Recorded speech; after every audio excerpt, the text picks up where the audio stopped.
a instruction to the jury before you found somebody expert to say this person's going to give expert and lay testimony. So as a listener, it was already a fait accompli because you already instructed the jury that that witness was going to provide expert and lay testimony. Did you object at that point in time? Your Honor, I believe... Did you object at that point in time? I believe you already... Did you object at that point in time, sir? I'm asking you a question. Did you object to at that point in time saying, Judge, she hasn't been qualified as an expert as of yet? I don't think you should read that instruction as of yet. It would have been frivolous to say... But you didn't object, though, did you? Listen, I'm not playing... I know I'm not... I'm asking you, look. I'm just saying, to me, there's nothing but candor in my motion always with the court. I love this court. I'm not attacking you. I'm telling you how it appeared to a reasonable person. Then, sure, but that's not true. That was not true in terms of the way and the what you have been given in this case. The court made a ruling. Like I said, I rule the way I see it. I mean, I have no interest in this case. In fact, I tell the jury that when I charge them. I don't. Your Honor, I cannot find another case that Daubert hearing was held in front of a jury. I cannot find it. So anyway, my motion... Okay. All right, sir. My motion goes much deeper. You just took one paragraph, which I stand by fully. But... And then... Nothing here... I'm sorry. Go ahead. I'm sorry. I apologize. Go ahead. Nothing here... You know, I listened to the testimony of Detective Belkanp. I looked at my notes. I had other people do the same.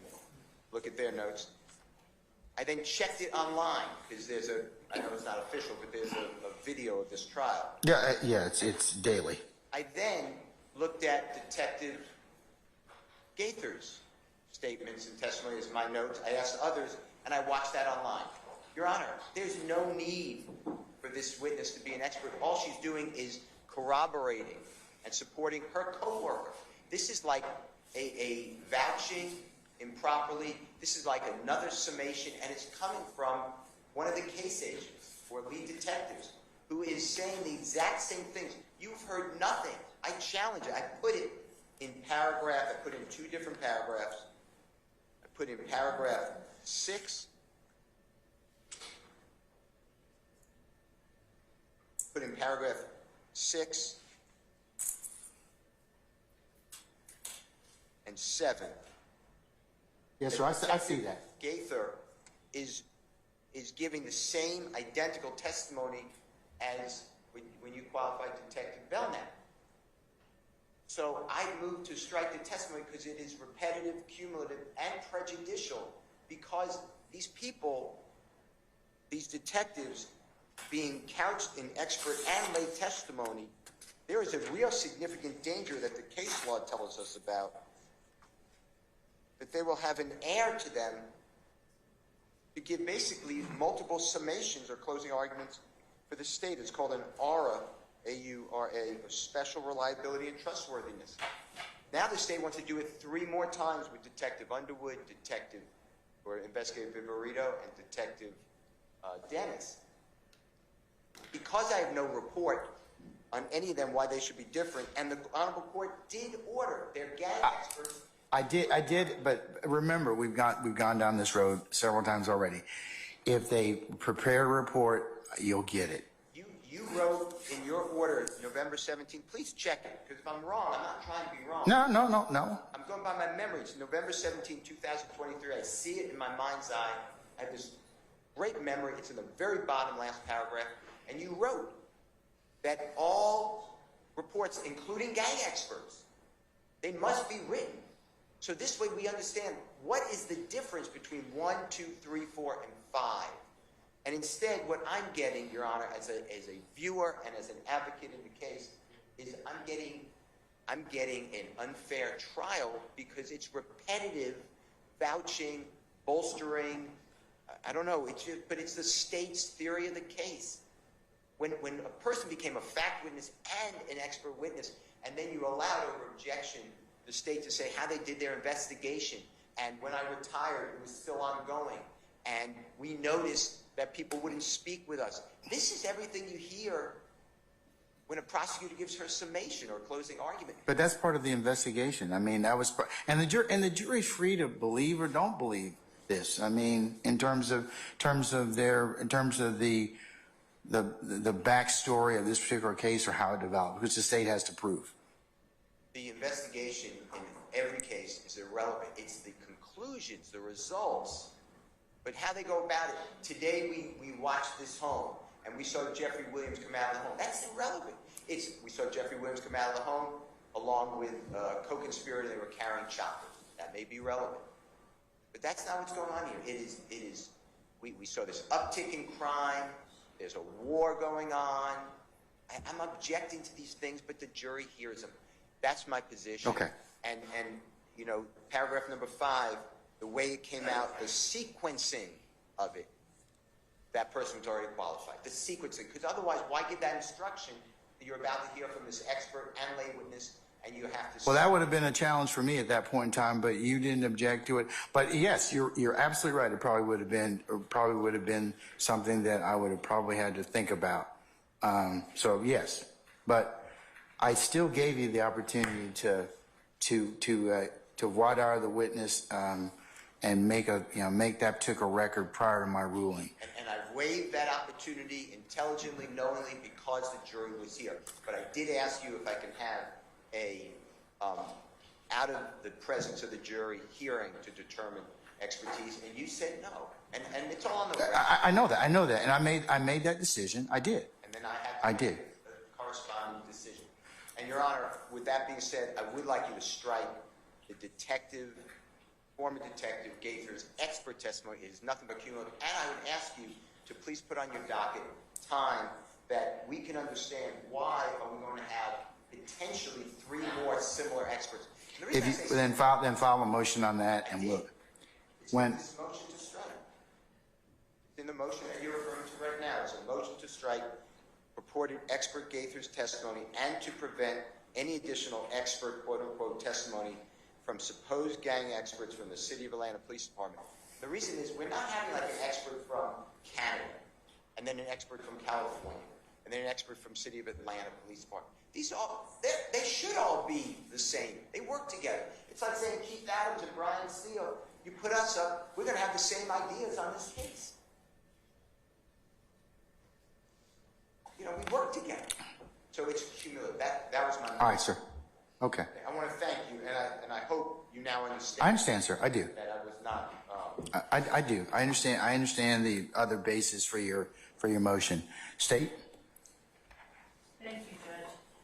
With respect to Mr. Steele's argument regarding the timing of the court's instruction to the jury as to the dual basis for the witness, Your Honor, we did not ask for it to be done at any particular time. We actually, at one point, I think, asked that it be done at the transition mark. I believe that Mr. Steele, as the court has properly alluded, waived his opportunity to have that particular instruction given after the court had qualified her as an expert. I believe that out of an abundance of caution, the court was letting the jury know that this witness may be giving expert testimony as well as fact testimony. I do not believe that the court said anything that definitively made a statement regarding the expertise of a person the court had not yet qualified.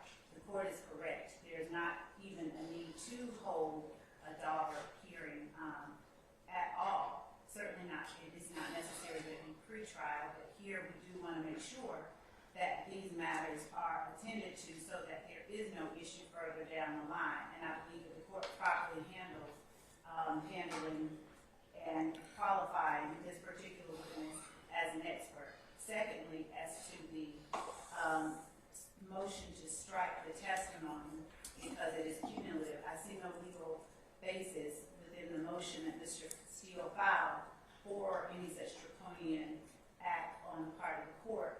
I will say, however, that of the 2 experts that we have already qualified, because notwithstanding his assertion that we've done 5, we've only qualified 2, and we've only presented the testimony of 2.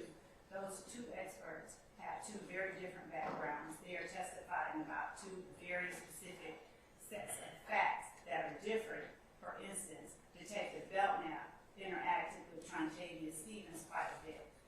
saw and spoke with Trontavious Stevens about what was on his arm, what was on his hand. Detective Belkamp's investigations were different than Detective Gaither's investigations. And so not only do we have a different background for the experts, a different set of experiences that led to the expertise, we also have a different set of interactions to which they are able to tell the jury, about which they're able to tell the jury, and about which they can form their opinion, and then inform the jury as to their opinion.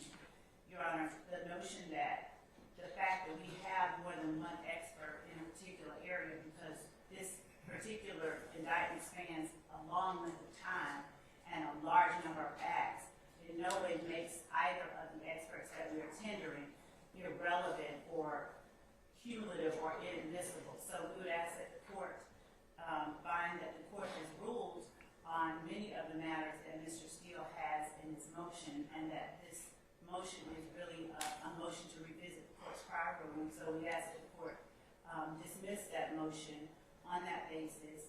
What about the report? What about Mr. Steele's assertion that there's no report, it's repetitive, it's cumulative, and it's vouching? Because some of the stuff does have overlap.